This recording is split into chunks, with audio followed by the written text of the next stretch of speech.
రక్షకుడైన యేసుక్రీస్తు వారి యొక్క శ్రేష్టమైన నామంలో మీ అందరికీ కూడా ప్రభు యేసు సన్నిధి పరిచర్యల తరపున మా యొక్క శుభాభివందనాలు తెలియజేస్తున్నాం. నేటి దినమున దేవుడు మనకు అనుగ్రహిస్తున్న వాగ్దానము సామెతల గ్రంథము 16వ అధ్యాయము 7వ వచనం.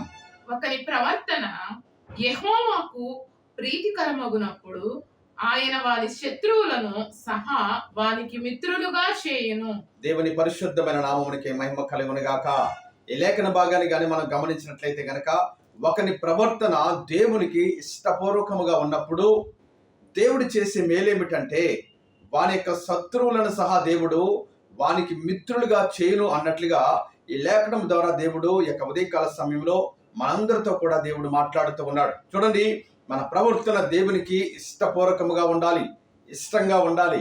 ఇష్టంగా ఉన్నప్పుడే దేవుడు ఏం చేస్తాడంటే ఇదిగో మనపక్షంగా మనకు ఎవరెవరైతే శత్రువులుగా ఉన్నారో, మనకి ఏమైతే ఇబ్బందులుగా, కష్టాలుగా, ఇరుకులుగా ఉన్నాయో అవన్నిటిని కూడా దేవుడు చక్కపరిచి మన శత్రువులను సహా దేవుడు మనకు మిత్రులుగా చేయనని ఒక అద్భుతమైన వాగ్దానమును ఈ యొక్క ఉదయకాల సమయంలో దేవుడు మనకు అనుగ్రహిస్తూ ఉన్నాడు.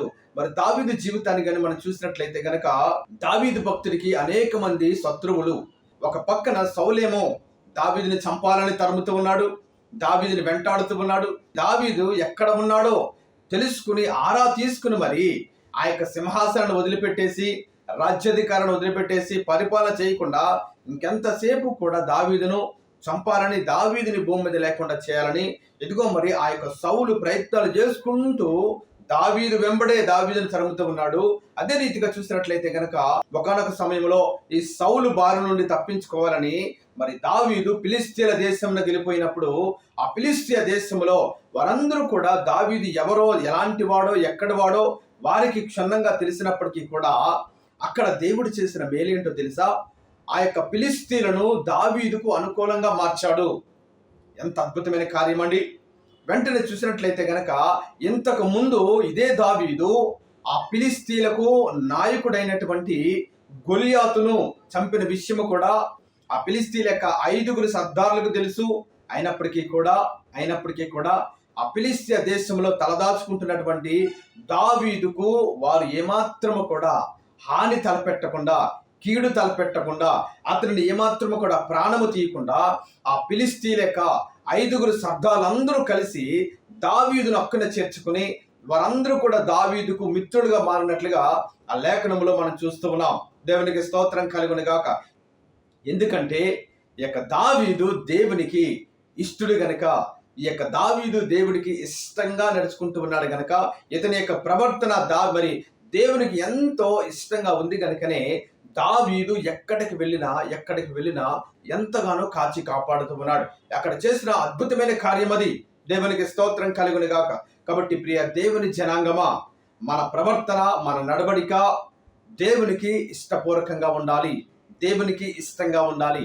ఇష్టంగా ఉన్నప్పుడే దేవుడు మన పట్ల ఈ యొక్క వాగ్దానంలో చెప్పినట్లుగా మన శత్రువులను సహా దేవుడు మనకు మిత్రులుగా చేసే దేవుడు. మనం చూసినట్లయితే గనక అనేక మంది కుటుంబాల్లో ఈ యొక్క మరి విభేదాలు వస్తూ ఉన్నాయి.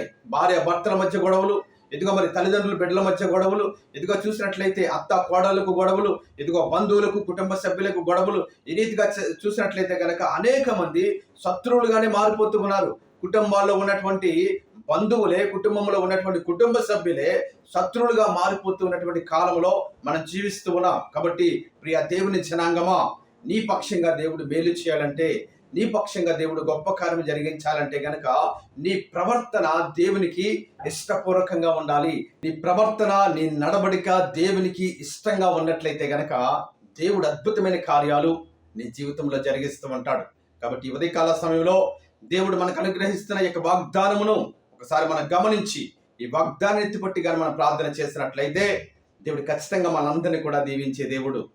ఈ ఉదయకాల సమయంలో దేవుడిచ్చిన ఈ అద్భుతమైన వాగ్దానం బట్టి ప్రభువైన యేసుక్రీస్తు నామమునకే మహిమ కలుగును గాక. ఈ దినమంతా దేవుని యొక్క కృప మనందరికీ తోడైండును గాక. ఆమేన్.